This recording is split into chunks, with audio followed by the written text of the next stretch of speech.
How much do you love your pet? Would you let it scratch your eye out? Would you let it bite your arm off? Or would you even let it eat you?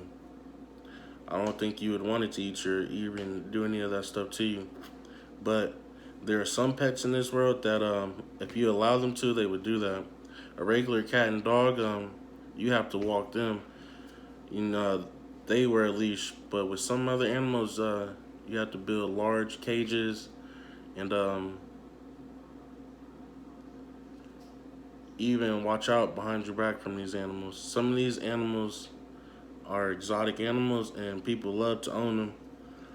I believe exotic animals can ruin some people's lives and even cause them to lose their life and to lose a leg or something. But there's a lure to owning exotic animals as a pet. In the world where individually is desired, obtaining and owning something that is unique and somewhat controversial is converted. To be clear, exotic animals are not domesticated and are vary greatly in different shapes and sizes. Some exotic animals are sold in pet stores called bearded dragons, green iguanas, and macaws, just to name a few.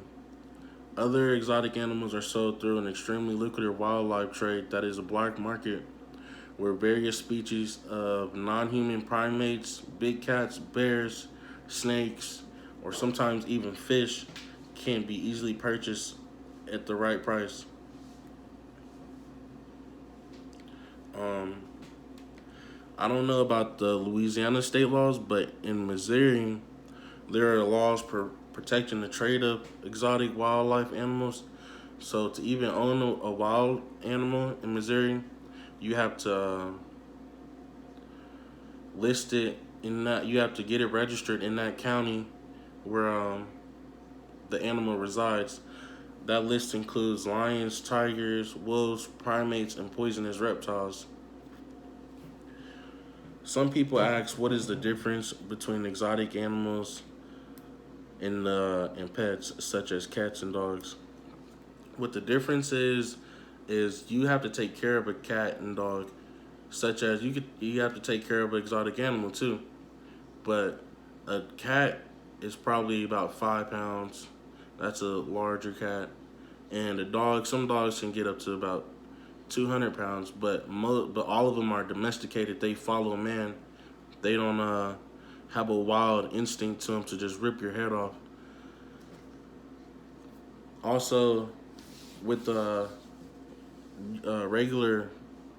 regular pets such as cats and dogs, you can take them walking and put them on a leash and have some type of you can get some type of control over them. With a wild animal such as a tiger, you can't just go walking with a full-grown tiger and expect that the tiger is just gonna listen to you and not take off, pull you with them, eat someone else. Um, Large, wild, and exotic cats such as lions, tigers, and cougars and leopards are dangerous animals. These animals are dangerous because they have fangs, claws, and some of them can reach to over 900 pounds and 9 feet tall. Because of these animals' potential to kill or severely injure both people and other animals, an untrained an untrained person should not keep them as pets. Even an animal that can be friendly and loving can be very dangerous. That's what that's the biggest part about owning an exotic animal. These animals are just dangerous because they're wild animals. They go off of wild instinct. But in the late '80s and early '90s, the wildlife trade wasn't really kept up with until the early 2000s, or early 2000s. But with just so many animals being traded around, there was a lot of sideshow zoos that popped up, and that is that's the part where I mean it's created problems for people where they can lose their family, they can lose all their money, uh, they can lose their mind pretty much.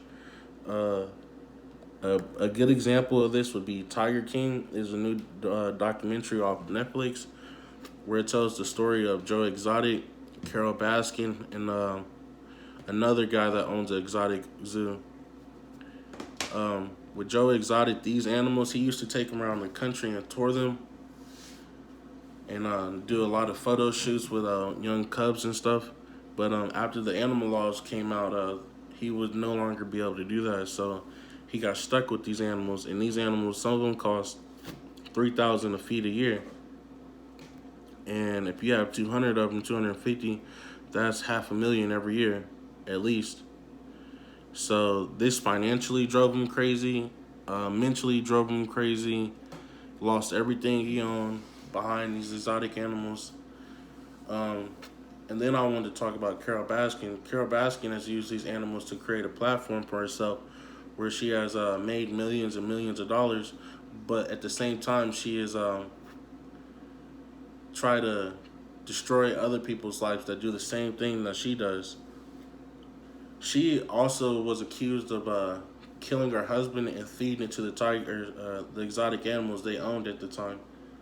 So yeah, that's a great way to show that these wild animals can destroy people's lives.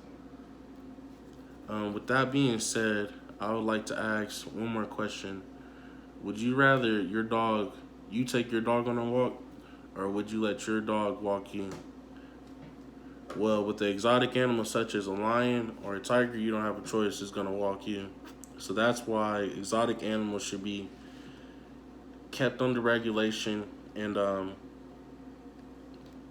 shouldn't be bred just to make money off of, because now in America there is more wild exotic animals than there are in captivity in some of their natural habitats.